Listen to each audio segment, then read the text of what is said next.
Oi, tudo bem? Eu sou a Aline, nutricionista. Fui convidada pelo Instituto Energia para o projeto Bem-Estar na Longevidade e hoje a gente vai falar um pouco sobre alimentação, sobre quanto comer, onde eu encontro os nutrientes que tanto se fala, né? Então vamos lá. Bom, aqui são os grupos de alimentos que a gente vai estar falando. Inicialmente, os alimentos de origem animal. O que são isso? São as carnes, as vísceras, né? Fígado, moela, o leite, laticínios. Então, leite, iogurte, queijo, o ovo. E os cereais. Cereais é o quê? É o arroz, é o trigo, é o milho. A gente vai ver tudo isso depois. Leguminosas, que são os feijões, ervilha, lentilha, grão de bico, soja. Oleaginosas, que são todas as castanhas. Então, se a gente for ver, pistache, castanha do Pará, castanha de caju, todas essas entram nesse grupo. Hortaliças, que a gente tem os tubérculos e as raízes. Então, que seria o quê? Mandioca, mandioquinha, batata salsa, batata doce, tudo isso acaba entrando nesse grupo. Verduras, que são os folhosos, as frutas em geral, que a gente já conhece, as gorduras, que seriam aquelas que a gente adiciona, ou então aquelas que a gente utiliza para poder fazer a comida. Então, a manteiga, o óleo, a banha. E os açúcares em geral, que isso não é só açúcar de adição, mas também a gente pode considerar aí o mel, o melaço, né? A gente vai falar um pouquinho depois sobre isso. Bom, então, em relação ao primeiro grupo, né, as carnes. Por que as carnes são tão importantes? Porque elas são fonte de proteína. O que é a proteína? Que tanto falam, né? A proteína é como se fosse o tijolo da construção. Então, a proteína, ela forma a nossa pele, tem uma proteína, a gente tem proteína no músculo, a gente tem proteína também no nosso, para formar o nosso estômago, para formar o intestino. Então, todas as estruturas do nosso corpo, e outras mais, né, que a gente sabe, como as enzimas que fazem a digestão, tudo isso tem proteína. Então, é muito importante que a gente coma proteína suficiente no dia e que também a gente coma uma proteína que seja completa, que tenha tudo o que a gente precisa. Então, as proteínas das carnes é um tipo de proteína mais completa, né? Que é o que a gente chama de alto valor biológico, ou seja, elas são bem completas para o nosso corpo. Tem todos os aminoácidos, todas as proteínas que a gente não produz, os aminoácidos em si eles têm. Aminoácido é uma partezinha da proteína, tá? O ferro também, ele é muito mais absorvido no nosso corpo, o ferro da carne. Vitaminas do complexo B, essas vitaminas, elas são importantes para quê? Para gerar energia no nosso corpo. Então, é bem importante a gente estar comendo, principalmente a B12 que tem nas carnes. E as vitaminas A e D, em menor proporção, mas tem também presentes nesses alimentos. E daí, de todos esses, o que a gente chama mais atenção é o ferro. Existem algumas questões em relação ao ferro que muitas vezes não se fala. O ferro, ele é um nutriente muito importante para o nosso corpo, para a gente não ter a chamada anemia, quando reduz bastante o ferro. E daí, não é só comer alimentos fontes de ferro. Então vou comer um monte de carne que resolveu. Não, porque se a gente comer um monte de carne também, a gente come muita proteína, faz mal para o rim, né? Então, a gente tem que ter tudo um equilíbrio. Lembra da primeira aula que a gente conversou sobre isso? Então, o que a gente tem que fazer para poder absorver o máximo, para o nosso corpo pegar o máximo de ferro que a gente pode quando a gente come alimento que tem ferro? A gente pode estar fazendo várias coisas em relação a isso. Primeiro, geralmente a gente come a carne, o feijão que é fonte de ferro também, os verdes escuros que são fontes de ferro, a gente come o quê? Almoço e jantar. Então, almoço e jantar, geralmente a gente não toma leites e derivados. Mas, muitas vezes, tem algumas preparações que vão leite. Então, purê de batata, pode ir leite, né? Comer uma sobremesa que tenha leite. Então, isso tem que ser tomado cuidado, né? Evitar o máximo possível, não quer dizer que nunca mais você vai comer purê. A gente pode adaptar e não colocar o leite. Ou, então, a gente comer com menor frequência esse leite junto com a carne, junto com os outros alimentos na hora do almoço e do jantar. Refrigerante diminui bastante a absorção do ferro se você toma junto com essas grandes refeições. O café, chá mate, chá preto, chá verde, branco e vermelho. Chá verde, branco e vermelho são derivações do chá verde, tá? O branco e vermelho. Não é assim, frutas vermelhas eu não posso tomar porque é vermelho. Não, não é coloração. É o nome mesmo do chá. E daí todos esses chás que eu falei, o café, eles têm muita cafeína. E a cafeína também atrapalha a absorção do ferro. Principalmente porque tem algumas pessoas que têm o costume de tomar aquele cafezinho logo depois do almoço, né? Que é para acordar, né? Aveia, farelo de trigo. Então, eu tenho que comer mais fibra, né? Me falaram que eu tenho que comer mais fibra para poder ficar bem. Bom, você pode comer mais fibra, aveia, farelo de trigo, chia, linhaça, pode colocar tudo isso na sua alimentação, mas não coloca na hora do almoço ou do jantar. Por quê? Porque nessa hora vai atrapalhar a absorção do ferro. Então, todos esses alimentos, eles interferem nessa absorção. E é importante a gente estar evitando comer junto na hora do almoço e do jantar. E daí, o que a gente pode fazer ainda para melhorar mais a absorção do ferro do feijão e da couve, por exemplo? Comer alimentos, fontes de vitamina C. O que é isso? Eu posso comer uma laranja, um abacaxi, um kiwi, depois do almoço, logo em seguida de sobremesa. Então, isso vai fazer eu absorver mais esse ferro. Porque o ferro do feijão e da couve, a gente tem muito menos que da carne. E, geralmente, a gente absorve muito menos, ou seja, entra menos para o nosso corpo. Então, por isso que a gente tem essa necessidade de estar comendo carne todos os dias. E aqui, só para ilustrar um pouquinho, né, de forma bem abstrata, a absorção do ferro que acontece por essas entradas no nosso intestino. O cálcio também tem essa necessidade de estar entrando pelos mesmos receptores, pelas mesmas entradas. Então, quando a gente tem os dois no mesmo tempo, a gente acaba atrapalhando, né, essa absorção e acaba tendo uma redução tanto do ferro quanto do cálcio. Então, aqui, só para a gente entender, né? Isso daqui é uma célula de intestino. Então, aqui é como se fosse a parede do intestino.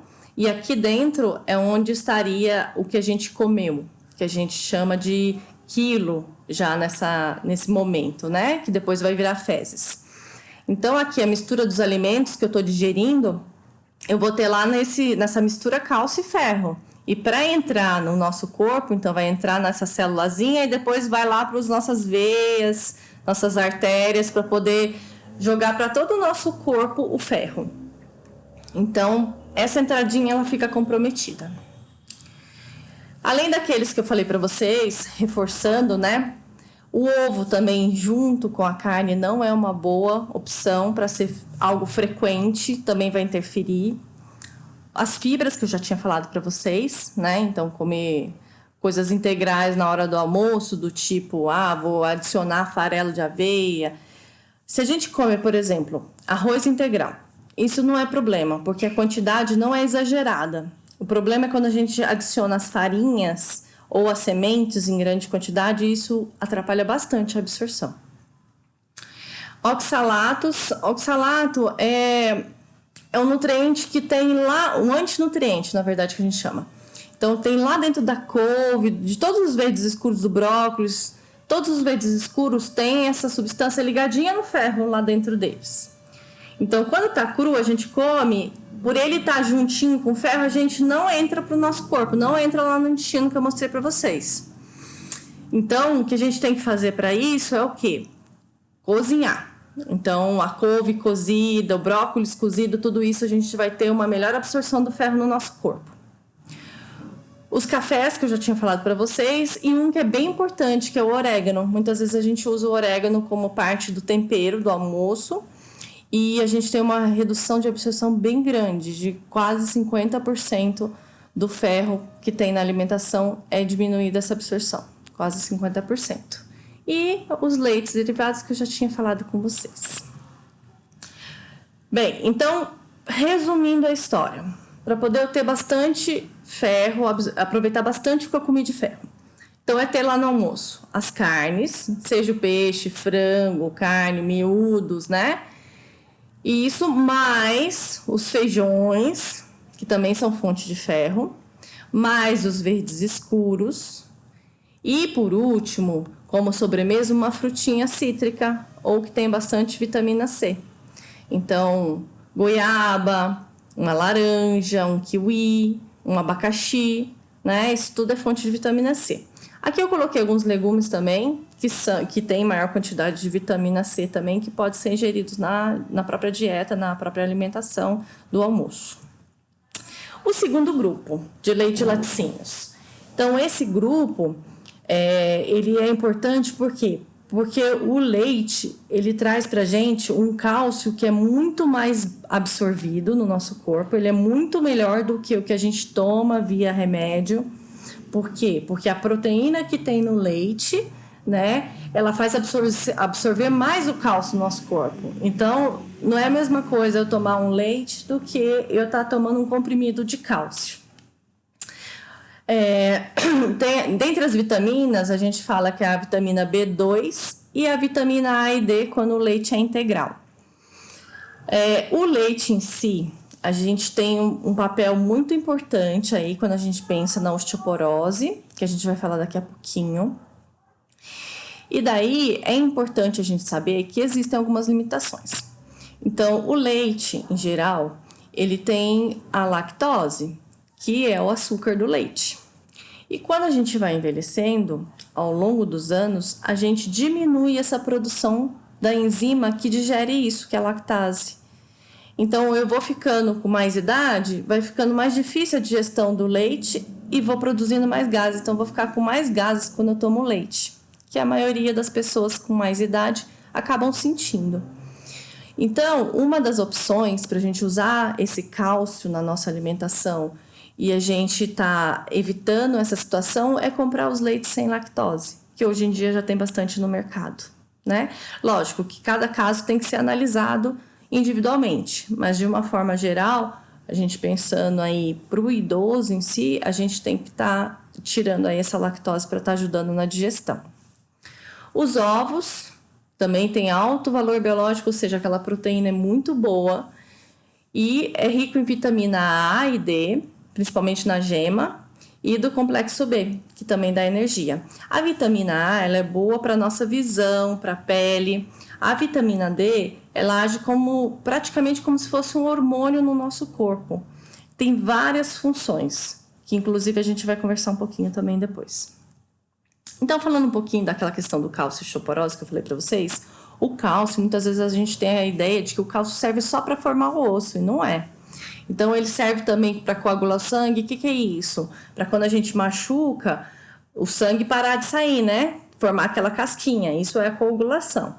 Nos tecidos, para ativar a enzima. Então, por exemplo, eu preciso que o meu músculo cicatrize. Muitas vezes a enzima que eu vou precisar, que é uma substância que a gente produz no corpo para poder ajudar a formar isso, a fazer essa cicatrização, o cálcio vai lá e ativa essa enzima. Os músculos, para a gente contrair o músculo, né? Para fazer os exercícios, que são tão importantes aí que vocês estão vendo, também preciso do cálcio. E para a transmissão do impulso nervoso, ou seja, para poder a gente ter o sistema nervoso funcionando direitinho.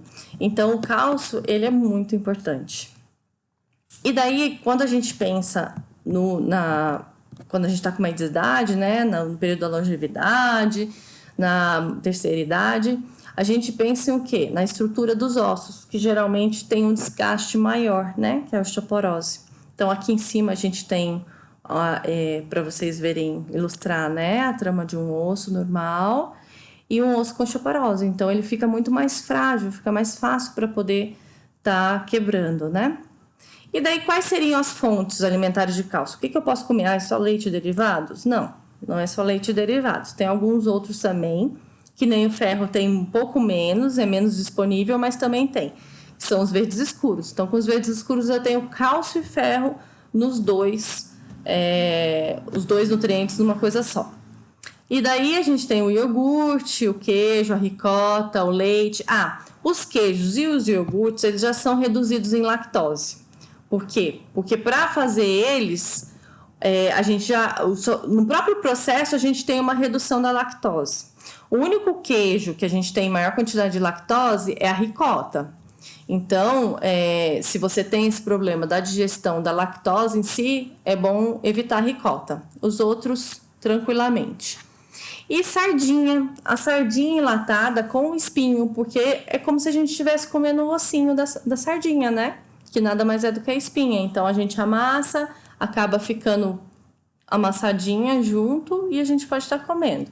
Lembrando que quando a gente pensa assim, em uma pessoa com mais idade, existem vários graus. Existem aqueles que comem tranquilamente, existem aqueles que estão já engasgando muito com os alimentos. Então, para esses que engasgam mais facilmente, a gente não vai estar recomendando isso. Por quê? Porque pode ser que engasgue com esses pedacinhos muito minúsculos que ficam ao amassar a sardinha com o ossinho, com o espinho. Agora, grupos dos cereais. O que são cereais, né? Arroz, o trigo. Do trigo a gente faz farinha, faz pão, macarrão, bolachas. A aveia, que a gente tem farinha, flocos, farelo. O milho, que a gente come na forma de pipoca, o próprio milho verde, polenta, fubá, maisena, tudo isso é feito a partir do milho. A cevada e o centeio basicamente são utilizados nos pães, tá? Esses cereais, eles fornecem mais energia pra gente. E quanto mais a gente comer na forma integral, melhor vai ser para o nosso corpo, para a gente ter o suficiente de quantidade de fibras para funcionar bem o nosso corpo. E dentre outras vitaminas, a que mais destaca é o complexo B. Agora o grupo das leguminosas, que seria feijão, ervilha, lentilha, grão de bico, que eu falei para vocês, né? Todos esses aqui. Elas vão estar fornecendo o que para o nosso corpo? Principalmente o ferro e algumas proteínas. Só que a proteína não é tão completa, que foi aquilo que eu falei para vocês. Nas carnes, a proteína é completa. Então, vai para o nosso corpo, já supre tudo que a gente precisa de quantidade das proteínas, os aminoácidos, que são as partezinhas da proteína. Já se a gente comer só o feijão, não comer a carne, a gente não vai ter essa quantidade suficiente, né? Então, as carnes, elas têm quantidades semelhantes até ao feijão, mas a qualidade é muito menor. Então, a carne, ela tem uma qualidade muito melhor, absorve muito mais. E, além disso, o feijão também serve, sabe para quê? Para regular a glicemia. Ela ajuda, né? Ele ajuda o feijão e os outros grãos. Eles vão estar ajudando. Como? Porque eles têm maior quantidade de carboidrato de baixo índice glicêmico e fibra. O que é isso? Então, ele tem um açúcar que absorve mais devagarzinho. Então, não faz nossa glicemia, o açúcar do sangue subir lá para cima. Tá? Então, na hora do almoço, para a gente segurar um pouco mais, para ajudar um pouquinho naquelas pessoas que têm já uma alteração de glicemia, que tem uma alteração do açúcar no sangue, a gente coloca o feijão como muito importante na hora do almoço. Oleaginosas, que são as castanhas, então também acabam sendo proteínas incompletas, assim como o feijão. Tem uma quantidade de gordura bem boa, né? Tem vitamina do complexo B, tem fibra, tem um pouquinho de ferro também, mas acaba sendo algo que a gente pode estar comendo eventualmente num lanchinho, em menor quantidade, porque o teor de gordura é bem alto. Então, por mais que seja uma gordura boa, a gente não pode estar exagerando. As hortaliças, que aqui a gente vai falar um pouquinho primeiro dos tubérculos e raízes. Então, a gente tem as batatas, mandioquinha, a cenoura, beterraba, cará, rabanete, nabo, todos esses são. E daí a gente tem principalmente, em alguns deles, é mais rico em vitamina A, que é a cenoura, que é o que mais se destaca aí dentre o grupo, né? Então, assim, a cenoura tem bastante vitamina A, bastante. A beterraba já tem bem menos vitamina A, tá vendo? E se a gente for ver, ó, a quantidade que a gente tem de ferro nela é bem pequena. Então, assim, tá com anemia, come beterraba. Tudo bem que a beterraba tem um valor um pouco semelhante com o brócolis em relação à quantidade de ferro, né? E o tipo de ferro também é parecido, só que ela não traz outros nutrientes. Então, acaba tendo muito carboidrato, então aumenta muito a glicemia de quem já tem problema, né? E não vai estar adiantando em relação aos outros nutrientes. Então, entre comer o brócolis, os verdes escuros e comer a beterraba, é muito mais vantagem a gente estar comendo os verdes escuros. Não quer dizer que a gente tem que deixar de comer beterraba, não é isso que eu estou falando. Eu estou falando assim, quando a gente se preocupa em relação a gente estar com anemia, por exemplo, a gente investe um pouco mais nos verdes escuros. Aqui são algumas verduras, né? Alguns legumes juntos. Então, vitamina A e vitamina C são destaques. Fibra também, para a gente poder estar com um bom funcionamento aí intestinal. Água, sais minerais, enfim. E daí, se a gente for pensar em quantidade de calorias, né? O que a gente tem que fornece menos caloria e de repente fornece mais nutriente. Então, calorias a gente tem essa listagem. Então, quem fornece mais para quem fornece menos. A vitamina C, qual folha tem mais para menos. A vitamina A também mais para menos. E o ferro, que também entra nessa orientação. O cálcio. E daí a gente tem aqui, eu fiz uma tabelinha de resumo, né? De todos aqueles que a gente mostrou lá. Quais que seriam melhores em relação à quantidade de nutrientes? Então, os folhosos mais ricos são a couve, o repolho, o almeirão, o espinafre e a selga. Então, esses são os folhosos que trazem mais nutrientes para a gente, de uma forma geral, quando a gente pensa de vitamina C, vitamina A, o ferro e o cálcio. As fibras, que é outro ponto bem importante que eu falei, né, desses folhosos. Então, assim, é importante a gente comer o suficiente de fibra por dia. E daí a gente vai pensar como que eu tô sabendo que se eu como quantidade suficiente de fibra. Então, eu fiz aqui, coloquei uma tabelinha, fiz para vocês terem uma ideia de como que a gente chega nessa quantidade. A recomendação, vocês podem ver aqui, que é de 20 a 30 gramas por dia, né? E daí, o que a gente poderia fazer durante o dia para chegar nisso? Então, por exemplo, se eu como um farelo de aveia, uma farinha de aveia, né? Ou um cereal em si, que tenha também a aveia. Eu vou estar comendo uma xícara, por exemplo, desse cereal. Aí vai estar dando 10,6 gramas de fibra. Maçã com casca, 1 unidade. Uma concha de feijão. O pão de trigo integral, que foi aquilo que eu falei para vocês, para estar comendo o máximo de integral possível. Uma cenoura crua e um agrião, se a gente somar tudo isso daqui, a gente já chega em 28,4 gramas. Quase próximo aí do máximo, né, da quantidade que a gente tem, que a gente precisaria. Bom, agora falando um pouquinho de outros legumes, né? Dentre os legumes, todos esses listados aqui, o que tem destaque? Em destaque a abóbora, que tem bastante vitamina A. Beterraba, junto com brócolis, tem valores parecidos, mas olha o que eu falei, a vitamina A e a vitamina C é bem pobre. Tá vendo? Enquanto que o brócolis, a vitamina C e a vitamina A é boa, e além disso tem a mesma quantidade aí da beterraba. A cenoura, olha a quantidade bem maior que todos esses outros. A quantidade é muito mais alta. E a couve-flor, que tem maior quantidade também de vitamina C. Então, digamos que os de preferência poderiam ser esses por serem mais nutritivos. Não que a gente deva excluir os outros, mas sempre ter algum desses no nosso prato. Então, a abóbora, que eu falei para vocês, a abobrinha, né? Berinjela também é uma opção que a gente pode estar comendo, mas não tão rica. O brócolis, broto de feijão, que também é outra opção. Chuchu, que é outra opção. E a couve-flor, que eu falei para vocês que é bem mais rica em vitamina C. Agora a gente vai falar de outros que geralmente a gente usa mais em saladas. Dentre todos, acaba sendo o que é mais rico em vitamina C e vitamina A, acaba sendo os 3 tipos de pimentão. Só que daí a gente tem que colocar um pouquinho na balança, né? Porque pimentão, a gente sabe que a quantidade de agrotóxico é muito grande, né? Então, até onde vai trazer benefício com a quantidade muito alta de agrotóxico?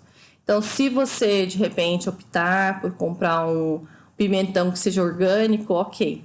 Mas fora isso, não vale, o custo-benefício não é válido para a gente poder estar inserindo aí o pimentão no dia a dia, pensando na quantidade de agrotóxico que eles usam. Bom, pessoal, a gente vai dar uma pausinha agora, que o assunto é mais extenso, para não ficar cansativo, né? Então, e a gente continua na semana que vem esse papo nosso, tá bom? Se gostou, dá um joinha. Um beijo!